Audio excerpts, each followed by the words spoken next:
Telugu Desam party. దయచేసి ఎవరికి అడ్డం ఉండకూడదు అన్న. ఈ గ్యాలరీలో వాళ్ళు కూర్చోవాలన్న ప్లీజ్. ఎనుకున్న వాళ్ళకి కనబడరు, దయచేసి కూర్చోవాలి ప్లీజ్. లక్ష్మీదేవి గారు, మేడం గారు, దయచేసి కార్యక్రమాన్ని మీరు ముందుకు సాగాల్సిందిగా కోరుతున్నాం. మీరు వచ్చి సభా కార్యక్రమాన్ని ముందుకు నడిపించాల్సిందిగా కోరుతున్నాం. ధన్యవాదాలు.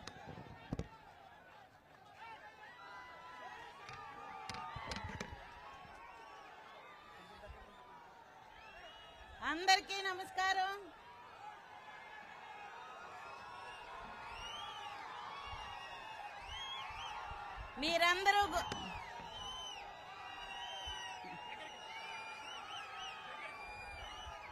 మీరందరూ కూడా గొడవ చేయకుండా కూర్చుంటే మన కాబోయే నాయకులు, యువ నేత మనతో మాట్లాడతారు. ముందుగా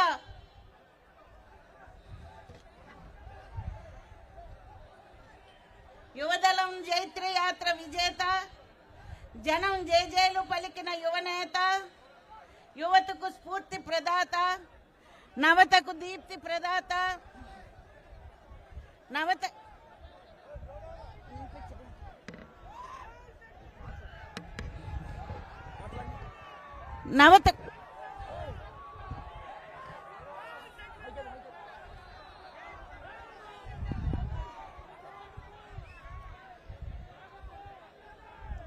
నవతకు దీప్తి ప్రదాత. హలో హలో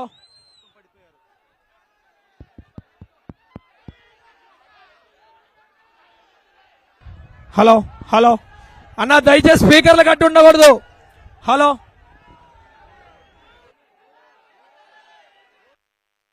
హలో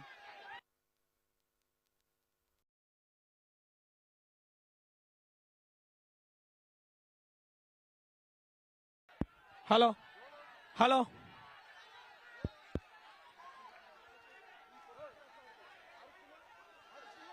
స్పీకర్లకు జరగండి. వైర్లు ఊడిపోయినాయి, జరగండి. వైర్లు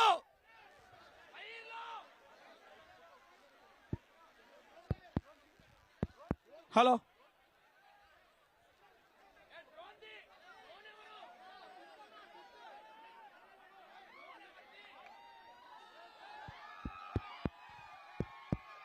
hello hello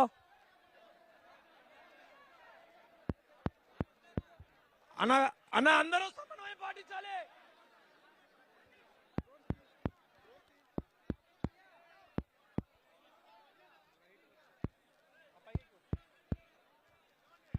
hello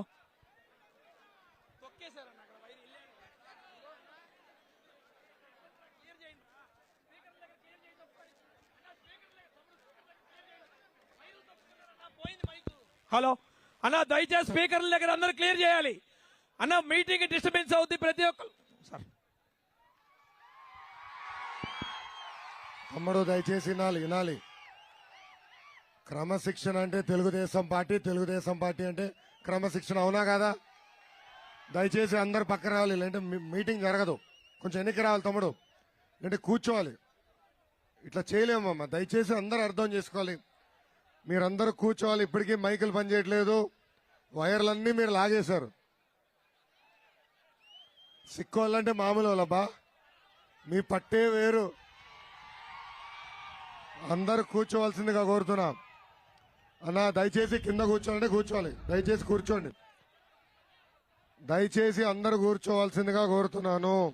thank you.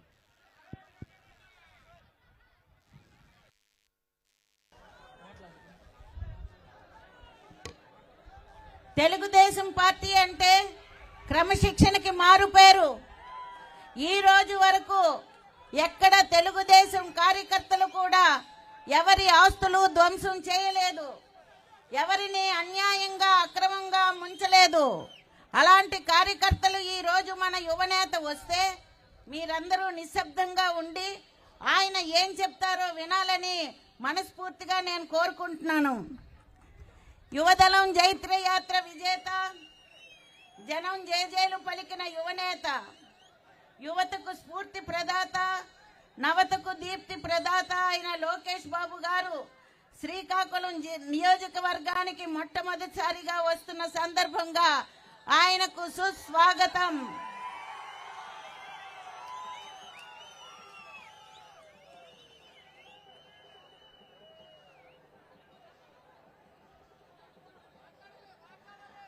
అభివృద్ధి ఆయుధంగా, చిరునవ్వే పూల రథంగా, చిరస్మరణీయ కార్యక్రమాల రూపశిల్పగా, మానవతావాదిగా ఆంధ్రప్రదేశ్ తెలుగు ప్రజల హృదయాల్లో పవిత్ర స్థానం పొందిన మీకు మరి ఒక శక్తి ఆ భగవంతుడు పూర్తిగా ఇవ్వాలని మనస్ఫూర్తిగా కోరుకుంటున్నాను. ఆలోచనలో పరిపక్వత, మాటలలో మధురత, వ్యక్తిత్వంలో రమణీయత, స్నేహంలో ఆత్మీయత, దృష్టిలో పవిత్రత మీకే సాధ్యం లోకేష్ బాబు గారు. నిస్సవత్త ఆవహించిన ప్రజాస్వామ్యానికి సత్తువ కలిగించే ప్రయత్నమే ఈ మీ రాక. దుష్ట రాజకీయాలకు వ్యతిరేకంగా బడుగు జీవులు ఎగరేసిన ఉద్యమ పథకమే మీ శంఖారావం.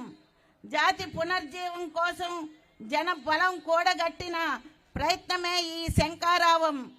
ఎన్నికల కోసం, ఎన్నికలలో ఆంధ్రప్రదేశ్ని రక్షించడం కోసం మీరు చేస్తున్న ఈ శంఖారావానికి ప్రజలందరూ కూడా ఎంతో తండోపతండోలుగా వస్తున్నారని మీ అందరికీ తెలియజేసుకున్నాను.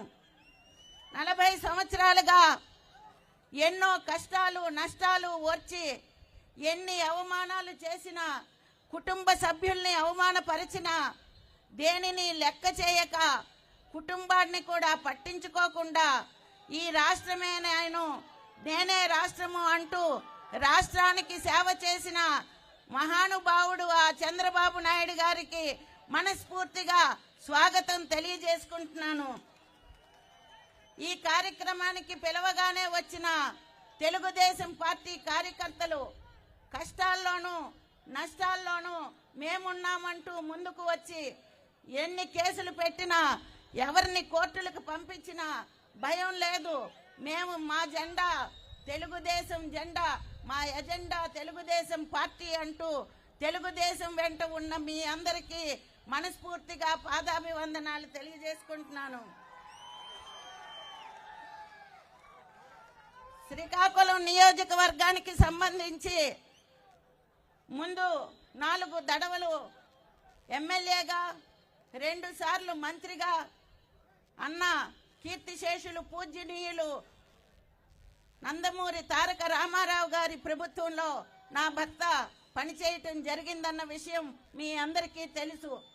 తరువాత చంద్రబాబు నాయుడు గారు పూర్తి స్థాయిలో మనకి ముఖ్యమంత్రిగా వచ్చిన తరువాత, నేను ఎమ్మెల్యేగా అయిన తరువాత ఈ రాష్ట్రంలోన ఎక్కువ నిధులు బహుశా మన నియోజకానికే ఇచ్చారని నేను తెలియజేసుకుంటున్నాను.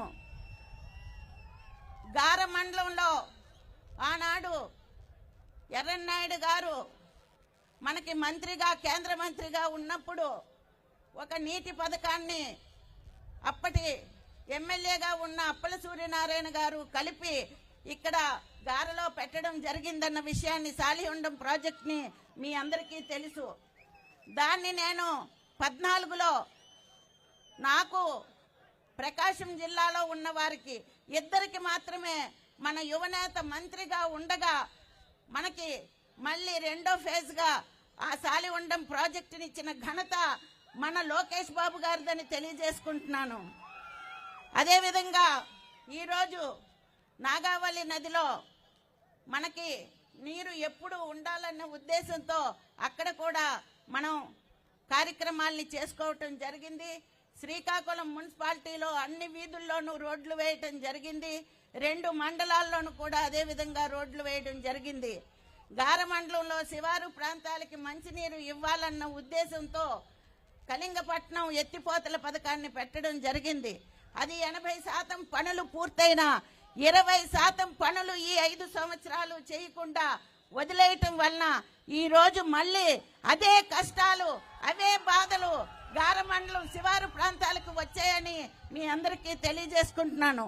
టిట్కో ఇల్లు శ్రీకాకుళం కార్పొరేషన్ కి 5,000 ఇల్లు ఆ రోజు మన ముఖ్యమంత్రి నారా చంద్రబాబు నాయుడు గారు, అప్పటి మున్సిపల్ మినిస్టర్ గారు నారాయణ గారు మనకి 5,000 ఇల్లు ఇస్తే 1,238 ఇల్లు పూర్తి చేస్తే వాటిని సర్వనాశనం చేసి ఎలక్షన్ వస్తుందని చెప్పి ఇప్పుడు పేర్లు మార్చి ఆ ఇల్లు ఇవ్వడం జరిగిందని కూడా మీ అందరికీ తెలియజేసుకుంటున్నాను. ఇలాగే ఎన్నో కార్యక్రమాలను చేసుకున్నాం, మనం పార్కులు చేసుకున్నాం, అన్ని విధాల శ్రీకాకుళాన్ని ముందుకు తీసుకువెళ్ళాం. మళ్ళీ శ్రీకాకుళం నుంచి ఆముదాల వలస వరకు అంటే రైల్వే స్టేషన్ వరకు 33 కోట్ల రూపాయల్ని ఆ రోజు ముఖ్యమంత్రిగా నారా చంద్రబాబు నాయుడు గారు ఇస్తే నేను రవికుమార్ గారు అక్కడ శంకుస్థాపన కూడా చేయటం జరిగిందని మీ అందరికీ తెలియజేస్తున్నాను. ఆ రోడ్డు ఈ రోజు దాకా పనులు పూర్తి చేయడం లేదు. ఇటువైపు చూస్తే మంత్రి, అటువైపు చూస్తే స్పీకర్, ఇద్దరూ కలిపి ఏం చేస్తున్నారో కూడా అర్థం అవ్వని పరిస్థితుల్లో ఆ రోడ్డు ఉంది. ఆ రోడ్డు గోతుల వలన ఇప్పటికే 3 చనిపోవటం జరిగిందని కూడా మీ అందరికీ తెలియజేసుకుంటున్నాను. ఈ విధంగా భ్రష్టు పట్టించిన ఆంధ్రప్రదేశ్ని అన్ని విధాలా ముందుకు తీసుకువెళ్ళాలి.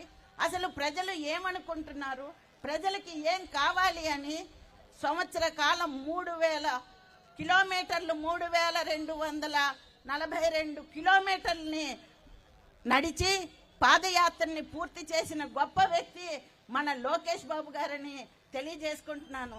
అటువంటి వ్యక్తి మన పార్టీకి రేపు భరోసా, ఆయన మనకి భరోసా, మన పిల్లలకు భరోసా ఆయనే అని మీ అందరికీ కూడా తెలియజేస్తున్నాను. చిరంజీవి రామ్మోహన్ నాయుడు గారు ఎంపీగా మనకి ఎన్నో అభివృద్ధి కార్యక్రమాలని కూడా అందించడం జరిగిందని మీకు తెలియజేస్తున్నాను. 53 రోజులు జైల్లో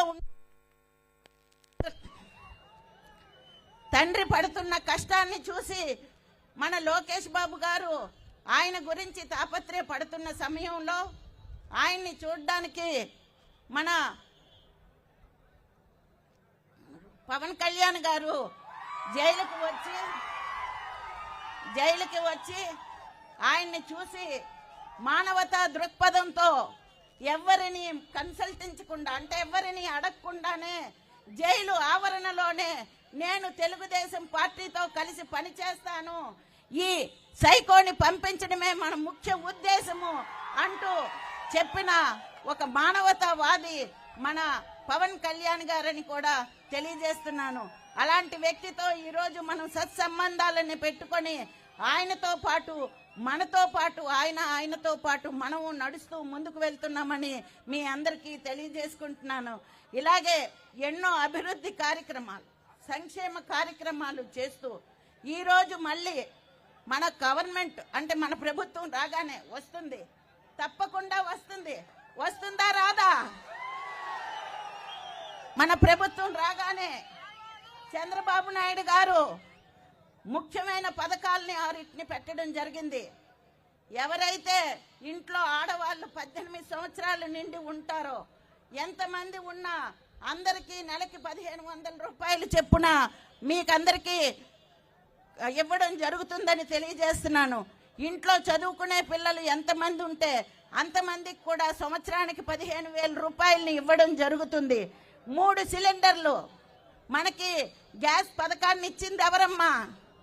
చంద్రబాబు నాయుడు గారు. అలాంటి బాబు గారు ఈరోజు మనకి 3 సిలిండర్లు ఫ్రీగా ఇస్తున్నారు. అంతేకాకుండా మన పిల్లల్ని చూడడానికో మన అన్నదమ్ముల్ని చూడడానికో మనం వెళ్ళాలంటే మన భర్తల్ని డబ్బులు అడగాలి, లేదా మన పిల్లల్ని డబ్బులు అడగాలి. ఆ అవసరం మనకి లేదు. ఏ ఆర్టీసీ బస్ ఎక్కినా జిల్లాలో ఎక్కడైనా ఆడవాళ్ళకి ఫ్రీ. బీసీలందరికీ అన్ని విధాల ఆదుకునే ప్రభుత్వం తెలుగుదేశం ప్రభుత్వం మాత్రమే అని తెలియజేస్తున్నాను. ఎస్సీ, ఎస్టీ, మైనారిటీ ఎవరినైనా పూర్తి స్థాయిలో సంక్షేమ అభివృద్ధి కార్యక్రమాలు చేసే వ్యక్తి ఒక్క చంద్రబాబు నాయుడు గారే. ఈ రాష్ట్రాన్ని పరిపాలించగలిగిన వ్యక్తి చంద్రబాబు నాయుడు గారే అని మీ అందరికీ తెలియజేసుకుంటున్నాను. ఇలా ఎన్నో కార్యక్రమాలు మనకి ఇలాంటి కార్యక్రమాలన్నీ చేస్తూ ముందుకు వెళ్తున్న చంద్రబాబు నాయుడు గారిని కాదని ఒక సైకోని మనం రాష్ట్రానికి తెచ్చుకున్నాం. ఫలితం ఈ రోజు అనుభవిస్తున్నాం. రాష్ట్రంలోనే కాదు, దేశం నలుమూలలా కూడా మనల్ని చూసి నవ్వుతున్నారని కూడా తెలియజేస్తున్నాను. మనం ఎందులో గొప్ప? అప్పుల్లో గొప్ప. మనందరి నెత్తి మీద ఎంత అప్పు ఉంది అది మనకి తెలియడం లేదు. ఇదంతా కూడా రేపు తెలుస్తుంది. రేపు భవిష్యత్తులో మళ్ళీ సైకోని తెచ్చుకుంటే మన పొలాలు, మన ఆస్తులు అన్ని వాడి పేరున వెళ్ళిపోతాయి. ఎందుకంటే ఎక్కడైనా పాస్ పుస్తకాల మీద అతను ఫోటోని వేసుకోవడం చూసామా? ఫోటోని వేయడం జరిగింది. మన పొలాల చుట్టూ రాళ్లు పెట్టారే, ఆ రాళ్ల మీద ఎవరి పేరుంది? జగనన్న పేరుంది. మన పొలాలకి జగనన్న పేరేంటి? కాబట్టి ఇలాంటి తప్పుడు వ్యక్తికి, ఇలాంటి సైకోకి మళ్ళీ ఎన్నుకోకుండా మనం సరైన వ్యక్తిని ఎన్నుకోవాలి. అవినీతిని పారదోలగలిగిన శక్తి ఒక్క చంద్రబాబు నాయుడు గారికే ఉందని మీ అందరికీ తెలియజేస్తున్నాను. అవినీతి పరులని మన రాష్ట్రం నుంచి తరిమితే మన రాష్ట్రం సస్యశ్యామలం అవుతుందని మీ అందరికీ తెలియజేసుకుంటూ ఇక్కడికి వచ్చిన రైతులందరికీ తెలియజేస్తున్నాను. రైతులకు కూడా సంవత్సరానికి 20,000 రూపాయలు ఇస్తానని చంద్రబాబు నాయుడు గారు చేయటం జరిగిందని కూడా మీ అందరికీ తెలియజేస్తూ ఈ అవకాశం ఇచ్చిన మీ అందరికీ మనస్ఫూర్తిగా నా నమస్కారాలు తెలియజేసుకుంటూ మీ అందరితో సెలవు తీసుకుంటున్నాను. జై తెలుగుదేశం, జై చంద్రబాబు నాయుడు, జై లోకేష్ బాబు.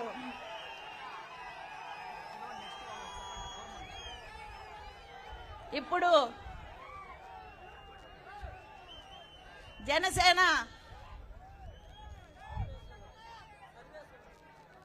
కోరాడ సర్వేశ్వరరావు గారు మాట్లాడతారు.